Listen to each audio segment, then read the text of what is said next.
اللہ سبحانہ و تعالیٰ کسی نفس پر، کسی ذات پر اتنا وزن نہیں ڈالتے کہ جس سے زیادہ وہ برداشت نہ کر سکے۔ یہاں سے اندازہ ہوتا ہے کہ اللہ کے نبی صلی اللہ علیہ وسلم مرتے دم تک، اپنی وفات کے دن تک وہ حضرت خدیجہ کو یاد کرتے تھے۔ جو لوگ تمام راتوں میں عبادت کریں گے وہ تو یقیناً لیلۃ القدر کو پا لیں گے۔ ہم یہ ضرور جانتے ہیں کہ اللہ کے نبی صلی اللہ علیہ وسلم پڑھنا لکھنا نہیں جانتے تھے۔ اس کا ذکر قرآن میں بھی آیا ہے ایک آیت میں کہ اگر آپ پڑھنا لکھنا جانتے ہوتے، آپ نے اگر کوئی کتاب پڑھی ہوتی یا اپنے ہاتھ سے کوئی، اپنے دائیں ہاتھ سے کوئی کتاب لکھی ہوتی، تو یہ لوگ دعویٰ کرتے کہ آپ نے خود بنائی ہے۔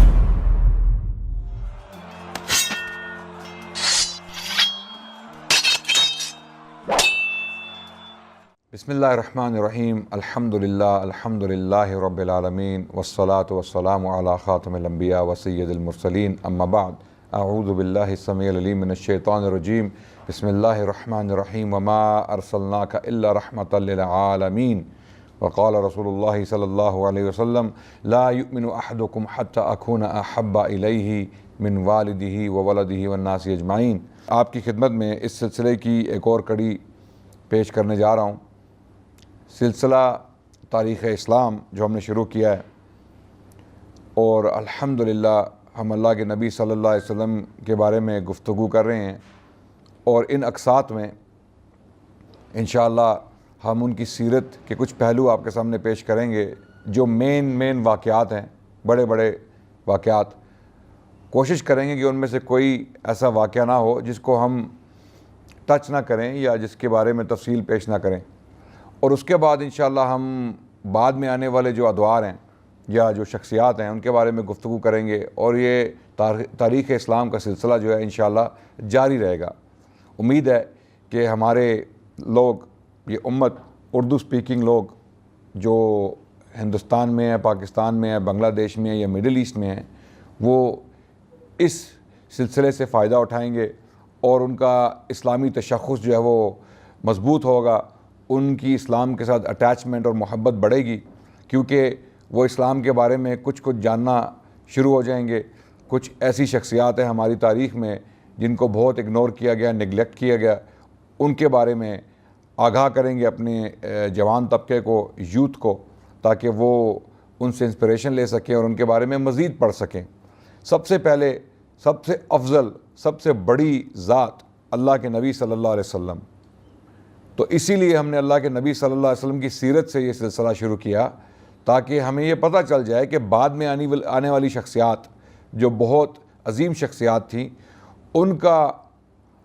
اللہ کے نبی صلی اللہ علیہ وسلم کے ساتھ جڑ جانا، اس دین کے لیے قربانیاں دینا، وہ اس لیے تھا کہ ان کے لیے مشعل راہ، ان کے لیے جو سب سے افضل اور اعلیٰ شخصیت تھی، ان کے لیے ایک نمونہ جو تھا وہ اللہ کے نبی کی ذات تھی۔ جس طرح کہ اللہ سبحانہ وتعالیٰ نے قرآن میں فرمایا،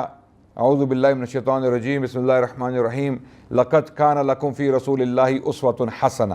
کہ اللہ کے نبی رسول اللہ صلی اللہ علیہ وسلم کی ذات میں آپ کو ایک بہترین نمونہ ملے گا۔ تو اسی لیے بعد کے لوگ اتنے عظیم اور اتنے بڑے لوگ تھے، ان کی شخصیات، ان کے اعمال، ان کی قربانیاں وہ اس لیے بڑی تھیں کہ کیونکہ ان کے سامنے ایک بہت زبردست ماڈل موجود تھا جس کو انہوں نے فالو کیا، جس کی اتباع کی، اور اللہ نے ان کو بھی عظمت بخشی۔ سب سے پہلے اللہ کے نبی صلی اللہ علیہ وسلم کی ذات کو سمجھنا ہے، اور ان کی مشکلات کو، ان کی قربانیوں کو، اور ان کا جو پیغام ہے اس کو سمجھنا ہے کہ انہوں نے ایسا کیا کام کیا تھا کہ بعد میں آنے والے لوگ ان کی ذات کے بارے میں سن کے جو ہے ان کے پیروکار بن جاتے تھے۔ بلکہ اللہ کے نبی صلی اللہ علیہ وسلم کی زندگی ہی میں عرب کا جزیرہ تقریباً سارے کا سارا جو ہے وہ اسلام میں داخل ہو گیا، اور بعد میں آنے والے لوگ جب وہ دین کو پھیلانے کے لیے باہر نکلے، دوسرے ممالک میں گئے، جس کے بارے میں انشاءاللہ ہم آنے والی قسطوں میں ذکر کریں گے۔ جب اسلام پھیلا پہلی صدی ہجری میں، تو کیوں پھیلا؟ اتنے لوگوں نے اسلام قبول کیوں کیا؟ اس دین میں ایسی کیا بات تھی؟ عرب کے علاقے سے آنے والا ایک دین جو ان پڑھ لوگوں سے آیا، ان پڑھ سے مراد عرب کے لوگ جو تھے، ان کو امی کہا گیا ہے قرآن میں، کہ یہ لوگ امی تھے، ان پڑھ تھے، ابھی تک ان کی لکھائی جو رائٹنگ تھی، ان کا جو رسم الخط تھا وہ بھی اسٹیبلش نہیں ہوا تھا، ابھی تک انہوں نے وہی جو ہے وہ مکمل نہیں کیا تھا۔ قرآن سے پہلے عربک اسکرپٹ جس کو ہم رسم الخط کہتے ہیں وہ بھی جو ہے وہ مکمل نہیں ہوا تھا، اس کے بارے میں ہمیں کوئی صحیح مثالیں نہیں ملتی. تو قرآن عربی زبان میں پہلی کتاب ہے جو صحیح طریقے سے ایک سٹینڈرڈ طریقے سے لکھی گئی تھی، اور اس کی سٹینڈرڈائزیشن بھی اصحاب الرسول نے کی تھی، جس کے بارے میں انشاءاللہ ہم تفصیلاً ذکر کریں گے. حضرت عثمان کے دور کا جب ذکر آئے گا تو اس میں ہم یہ ذکر کریں گے کہ قرآن کی جمع اور تدوین کس طرح ہوئی، رسم الخط جو ہے وہ کس طرح جو ہے وہ اس کا اہتمام کیا گیا. تو عرب کے لوگوں سے آنے والا دین ایک دم اس طرح کس طرح مقبول ہو گیا؟ ایسی کون سی طاقت تھی اللہ کے نبی کی ذات میں یا اللہ کے نبی کے پیغام میں جو لوگوں نے اس پر لبیک کہا؟ تو انشاءاللہ اس سلسلے کو آگے چلائیں گے، اس کے بارے میں گفتگو کریں گے. سب سے پہلے ہم پچھلی قسط میں اللہ کے نبی صلی اللہ علیہ وسلم کی حضرت خدیجہ کے ساتھ شادی کا ذکر کر رہے تھے، نکاح ہوا. پھر اللہ کے نبی صلی اللہ علیہ وسلم کی جو اولاد تھی تقریباً تمام کی تمام سوائے ابراہیم کے جو ماریہ قبطیہ کے بطن سے پیدا ہوئے، سوائے ابراہیم کے تمام کی تمام جو اولاد تھی اللہ کے نبی صلی اللہ علیہ وسلم کی، وہ حضرت خدیجہ رضی اللہ عنہا سے پیدا ہوئی. اور اللہ کے نبی صلی اللہ علیہ وسلم کو حضرت خدیجہ سے انتہا کی محبت تھی. یعنی اس محبت کا ذکر کرنا شاید الفاظ میں ممکن نہ ہو، لیکن یہاں سے اندازہ ہوتا ہے کہ اللہ کے نبی صلی اللہ علیہ وسلم مرتے دم تک، اپنی وفات کے دن تک وہ حضرت خدیجہ کو یاد کرتے تھے. بلکہ حضرت عائشہ رضی اللہ عنہا فرماتی ہیں کہ جب بھی کوئی خوشی کا موقع آتا تو اللہ کے نبی صلی اللہ علیہ وسلم فرماتے کہ کاش خدیجہ آج ہمارے ساتھ ہوتی، کاش وہ موجود ہوتی. تو حضرت عائشہ رضی اللہ عنہا جو بیوی تھیں، ظاہر ہے ان کے دل میں خیال پیدا ہوا کہ کیا ہم میں کوئی کمی ہے. تو انہوں نے پوچھا یا رسول اللہ، میں جوان ہوں، میں کنواری تھی جب آپ نے مجھ سے شادی کی، اور میں خوبصورت بھی ہوں، تو مجھ میں کوئی کمی ہے کہ آپ حضرت خدیجہ کو یاد کرتے ہیں جو ماضی میں ایک عورت تھیں، ایک خاتون تھیں جن کی وفات ہو چکی ہے. تو اللہ کے نبی صلی اللہ علیہ وسلم نے فرمایا کہ عائشہ، خدیجہ میرے ساتھ اس وقت کھڑی ہوئی جب پوری دنیا نے مجھے چھوڑ دیا. اس عورت نے، اس خاتون نے میرا مشکل میں ساتھ دیا. اور یقین جانیے کہ اگر بیویاں اپنے شوہروں کے ساتھ مشکل وقت میں کھڑی ہو جائیں، ان کا ساتھ دیں، تو شوہر کی محبت بیوی کے ساتھ بڑھ جاتی ہے اور وہ دل سے چاہنے لگتا ہے اپنی بیوی کو. اور یہی پیغام ہم بیویوں کو دینا چاہتے ہیں کہ جب آپ کے شوہر کسی مصیبت میں مبتلا ہوں تو آپ گھبرائیں مت، ان کا ساتھ مت چھوڑیں، ان کو ٹوکیں مت، ان کو تانے مت دیجئے کہ تمہارے ساتھ ہونا ہی یہ چاہیے تھا، تم ہو اسی قابل، تم کسی کام کے نہیں ہو. اس قسم کی باتیں سننا شوہر کے لیے ممکن ہے پوری دنیا سے، لیکن اپنے گھر سے، اپنی بیوی سے اس قسم کی باتیں سننا جو ہے وہ اس کے لیے آسان نہیں ہے. اس کے برعکس اگر بیوی اپنے شوہر کو سپورٹ کرے، مشکل اوقات میں اس کے ساتھ کھڑی ہو جائے، صرف مورل سپورٹ، یعنی فزیکل سپورٹ کی میں بات نہیں کر رہا، مورل سپورٹ دے دے کہ میں آپ کے ساتھ ہوں، بے شک دنیا آپ کے اگینسٹ ہو، بے شک دنیا آپ کے خلاف ہو، میں آپ کے ساتھ کھڑی ہوں، اس صورت میں وہ شوہر دل سے اپنی بیوی کی جو ہے وہ عزت کرے گا. اسی لیے حضرت خدیجہ رضی اللہ عنہا کو اللہ کے نبی صلی اللہ علیہ وسلم نے کبھی فراموش نہیں کیا. اس کے بارے میں ہم تفصیلاً ذکر کریں گے انشاءاللہ آنے والی قسطوں میں. تو جب نبی صلی اللہ علیہ وسلم کا نکاح ہوا حضرت خدیجہ کے ساتھ، تو اللہ کے نبی صلی اللہ علیہ وسلم جب 35 سال کی عمر کو پہنچے، اس سے پہلے کچھ واقعات ہوئے جو ہم ذکر کر سکتے ہیں اجمالی طور پہ، کہ اللہ کے نبی صلی اللہ علیہ وسلم ان دنوں میں کاروبار میں جو ہے انہوں نے شمولیت اختیار کی، کچھ کاروبار بھی کیا، لیکن آہستہ آہستہ آہستہ ان کی طبیعت جو ہے وہ تنہائی پسند ہونے لگی. اللہ کے نبی صلی اللہ علیہ وسلم مکے کے حالات دیکھ کے، شرک کو دیکھ کر، ظلم اور جبر کو دیکھ کر، کمزوروں کی کمزوری کو دیکھ کر، لاچاروں کی لاچاری کو دیکھ کر، مساکین کی بے بسی کو دیکھ کر تنہائی پسند ہو گئے. اور اسی مقصد کے لیے اللہ کے نبی صلی اللہ علیہ وسلم نے کنارہ کشی اختیار کی، اپنے معاشرے سے علیحدہ ہو کر وہ زیادہ وقت جو ہے وہ ایک بیابان میں گزارنے لگ پڑے. مثال کے طور پہ غار حرا انہوں نے چنا اس مقصد کے لیے، مکے کے شہر کے بہت قریب ہے، زیادہ دور نہیں ہے. اس پہاڑ کے دامن میں جو ہے وہ ایک غار ہے جس کو غار حرا کا نام دیا گیا. اللہ کے نبی صلی اللہ علیہ وسلم نے اس غار کو اپنی تنہائی کے لیے چن لیا، تنہائی پسند ہو گئے۔ جب وہ 35 سال کی عمر کو پہنچے تو وہ اپنی زندگی کا مقصد تلاش کرنے کے لیے تنہائی میں چلے گئے اور فکر اور تدبر میں مبتلا ہو گئے۔ تقریباً 3-4 سال کا عرصہ گزر گیا ایسی حالت میں۔ جب بھی ان کو خوراک کی ضرورت ہوتی تو وہ غار سے اترتے اور اپنی بیوی کے پاس واپس جاتے اور ان سے خوراک لیتے اور پھر واپس غار میں تشریف لے جاتے اور وہیں پر بیٹھ کے عبادت کرتے یا ریاضت کرتے یا تفکیر یا تدبیر میں مبتلا ہو جاتے۔ اسی دوران ایک عجیب واقعہ ہوا اور اس طرف اللہ کے نبی صلی اللہ علیہ وسلم کی طبیعت کا میلان، اس طرف ان کا جھکاؤ، وہ ایک اللہ کے پلان کا حصہ تھا۔ پہلے تو اللہ سبحانہ و تعالیٰ نے ان کو تیار کیا، جس طرح کہ میں نے آپ کو پچھلی قسطوں میں مثال دی تھی کہ حضرت موسیٰ علیہ السلام کو بھی اللہ نے تیار کیا، حضرت عیسیٰ علیہ السلام کو بھی تیار کیا۔ ہر نبی کو اللہ سبحانہ و تعالیٰ نے کچھ حالات سے گزار کے ان کی زندگیوں میں تیار کیا ایک عظیم مقصد کے لیے۔ اسی طرح اللہ کے نبی محمد صلی اللہ علیہ وسلم کے ساتھ ہوا اور یہی ان کی سنت ہے۔ بعد میں آنے والے علماء، بلغاء، خطباء اور دعات جنہوں نے اسلام کی طرف دعوت دی، جو بھی عظیمتیں انہوں نے برداشت کی اسلام کے لیے یا اللہ کی راہ میں، ان کو اللہ نے پہلے ان چیزوں کے لیے تیار کیا۔ اسی لیے اللہ سبحانہ تعالیٰ نے قرآن میں فرمایا لا یکلف اللہ نفسا الا وسعہا، کہ اللہ سبحانہ تعالیٰ کسی نفس پر، کسی ذات پر اتنا وزن نہیں ڈالتے کہ جس سے زیادہ وہ برداشت نہ کر سکے۔ اور یہ اللہ نے کر کے دکھایا تاریخ میں کہ جن لوگوں نے عظیمتیں برداشت کی اسلام کے رستے میں، اسلام کے لیے، اللہ نے ان کو پہلے تیار کیا، پھر ان کے اوپر بوجھ ڈالا، اور وہ الحمدللہ ان کڑے امتحانوں میں اکثر علماء اور ہمارے جو بڑے بڑے ہیروز ہیں وہ کامیاب ہوئے۔ اللہ کے نبی صلی اللہ علیہ وسلم کو بھی ان حالات سے گزار کے اس کے بعد تنہائی پسند، یعنی تنہائی پسندی کی طرف جو ہے وہ ان کی رغبت ہوئی۔ تو غار میں جب وہ موجود تھے تو انہی دنوں میں ان کے ساتھ ایک واقعہ پیش آیا، اور واقعہ کچھ اس طرح ہے کہ اچانک ایک شخص نمودار ہوا اور اس نے کہا اقرا۔ اللہ کے نبی صلی اللہ علیہ وسلم کے لیے ایک شوق، ان کے لیے ایک شوق تھا، ایک حیرت انگیز واقعہ تھا کہ اچانک آپ غار میں اکیلے موجود ہوں، رمضان المبارک کی رات ہو اور وہ لیلۃ القدر کی رات ہو، اور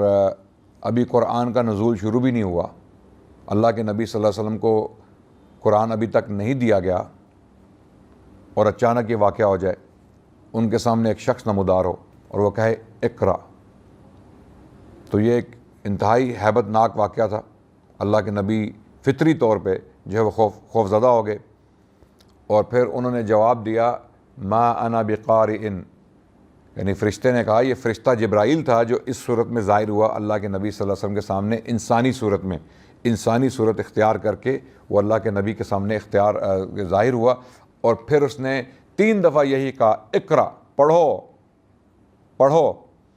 اور اللہ کے نبی صلی اللہ علیہ وسلم نے فرمایا میں پڑھا ہوا نہیں ہوں، ما انا بقارئ، میں پڑھا ہوا نہیں ہوں، کیا پڑھوں؟ تو 3 دفعہ جب یہ حکم دیا جبرائیل علیہ السلام نے، جو اللہ کی وحی تھی، جو قرآن کے الفاظ تھے، جبرائیل علیہ السلام اللہ کے نبی صلی اللہ علیہ وسلم کے سامنے پیش کر رہے تھے اس طریقے سے، تو اللہ کے نبی صلی اللہ علیہ وسلم نے جواب دیا کہ میں پڑھا ہوا نہیں ہوں۔ تو جبرائیل علیہ السلام نے اللہ کے نبی کو اپنے گلے کے ساتھ، چھاتی کے ساتھ لگایا اور ان کو اس قدر دبایا کہ اللہ کے نبی صلی اللہ علیہ وسلم فرماتے ہیں، حضرت عائشہ کی حدیث میں یہ مروی ہے کہ اللہ کے نبی صلی اللہ علیہ وسلم نے فرمایا کہ مجھے اس طرح لگا کہ میری جان نکل جائے گی، اور پھر چھوڑ دیا، فرشتے نے چھوڑ دیا اور کہا اقرا، اور پھر سورۃ العلق کی پہلی 5 آیات جو ہیں وہ نازل کی گئیں، وہ اس فرشتے نے اس وقت اللہ کے نبی کو عطا کی۔ اعوذ باللہ من الشیطان الرجیم، بسم اللہ الرحمن الرحیم، اقرا بسم ربک الذی خلق، خلق الانسان من علق، اقرا وربک الاکرم الذی علم بالقلم، علم الانسان ما لم یعلم۔ یہ 5 آیات جو ہیں سورۃ العلق کی، اللہ کے نبی پر جبرائیل علیہ السلام نے اس موقع پر نازل کی۔ قرآن میں اس واقعے کا ذکر آیا ہے جہاں پر اللہ سبحانہ وتعالیٰ نے بتایا سورہ بقرہ میں، اعوذ باللہ من الشیطان الرجیم، بسم اللہ الرحمن الرحیم، شہر رمضان الذی انزل فیہ القرآن ھدی للناس وبینات من الھدی والفرقان، کہ یہ رمضان کا مہینہ تھا جس میں قرآن نازل کیا گیا انسانیت کے ہدایت کے لیے اور ان کو راہ دکھانے کے لیے، ایک فرقان کی حیثیت سے۔ پھر اللہ نے اس رات کے بارے میں بھی بتایا جب یہ رات تھی، جب یہ قرآن نازل کیا گیا، جب سلسلہ شروع ہوا، اور وہ رات تھی لیلۃ القدر کی۔ اس کے بارے میں اللہ سبحانہ وتعالیٰ نے فرمایا انا انزلناہ فی لیلۃ القدر وما ادراک ما لیلۃ القدر لیلۃ القدر خیر من الف شہر، کہ یہ قرآن جو ہے لیلۃ القدر میں نازل کیا گیا، اور تم لوگ کیا جانو کہ لیلۃ القدر کیا ہے، یعنی تم کیا جانو، وما ادراک ما لیلۃ القدر لیلۃ القدر خیر من الف شہر، اتنا جان لو، تمہارے لیے اتنا ہی کافی ہے کہ یہ رات 1000 مہینوں سے بہتر ہے۔ اگر تم اس رات کو پالو، اس میں عبادت کر لو، تو گویا تم نے 1000 مہینوں تک عبادت کی ہے، بلکہ اس سے بھی زیادہ، خیر من الف شہر، 1000 مہینوں سے بہتر ہے۔ اور جب 1000 مہینوں کا آپ حساب لگائیں تو 83 سال جو ہے وہ بنتے ہیں۔ عموماً اکثر انسان اتنی عمر نہیں پاتے، اکثر انسان جو ہے وہ 60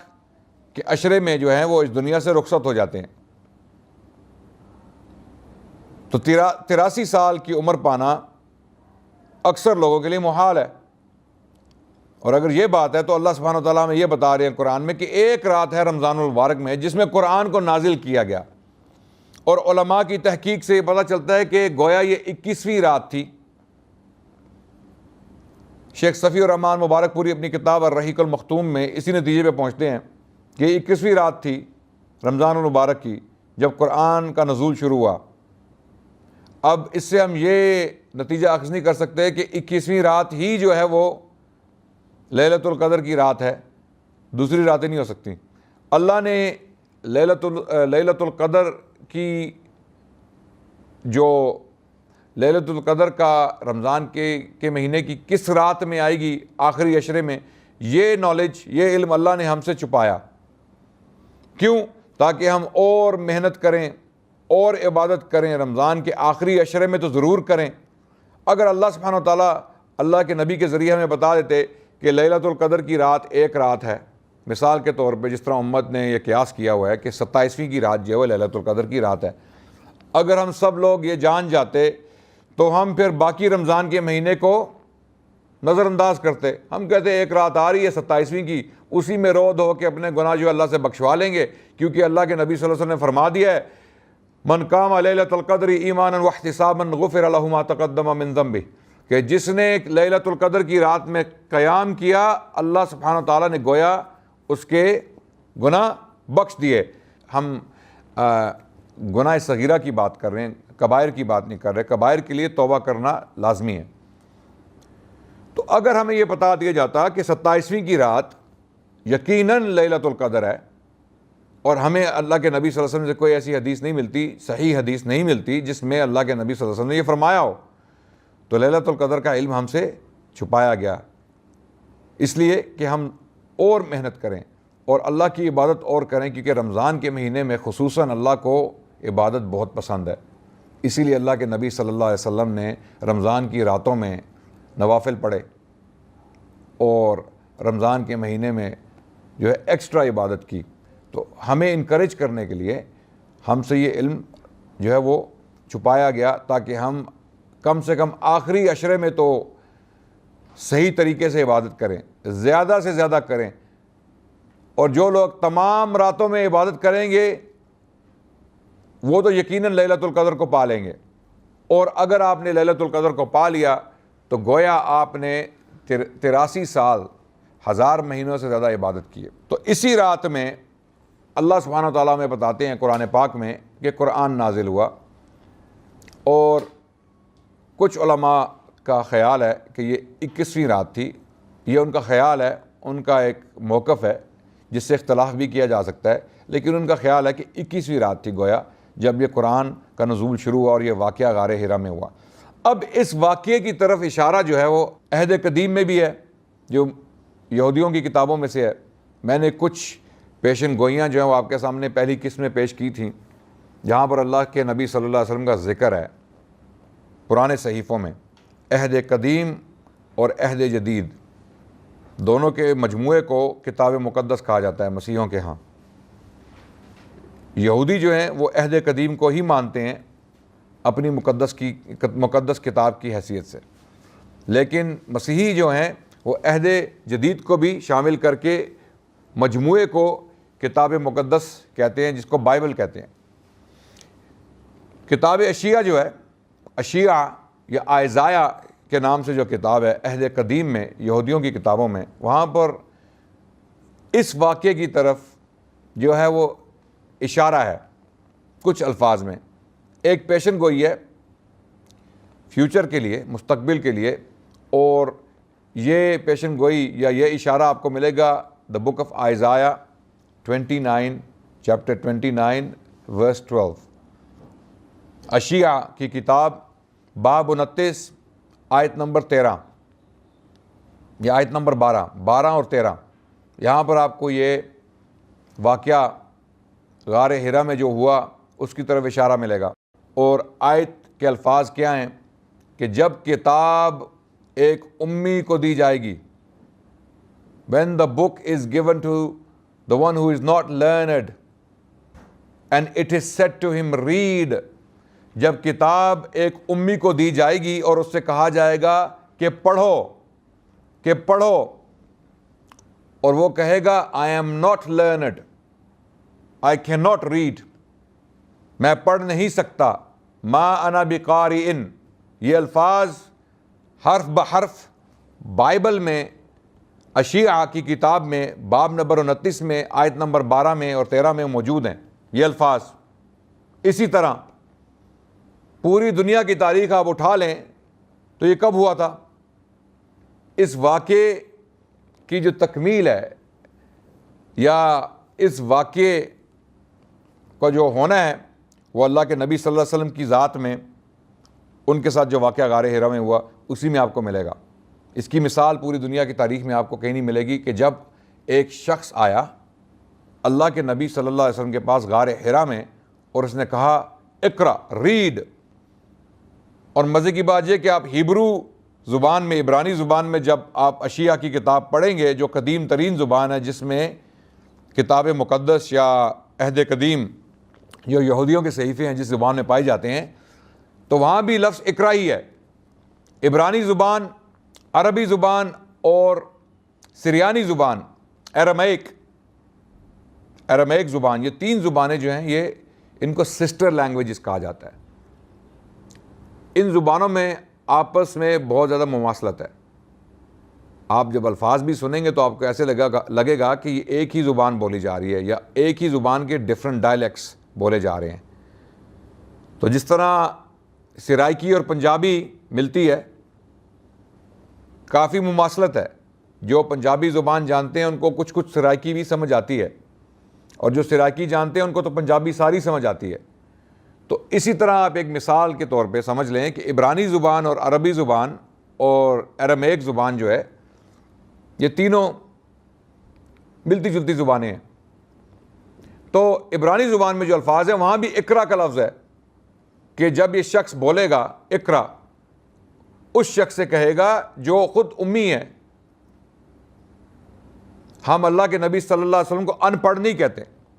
ہم ان کو ان لیٹرڈ کہتے ہیں،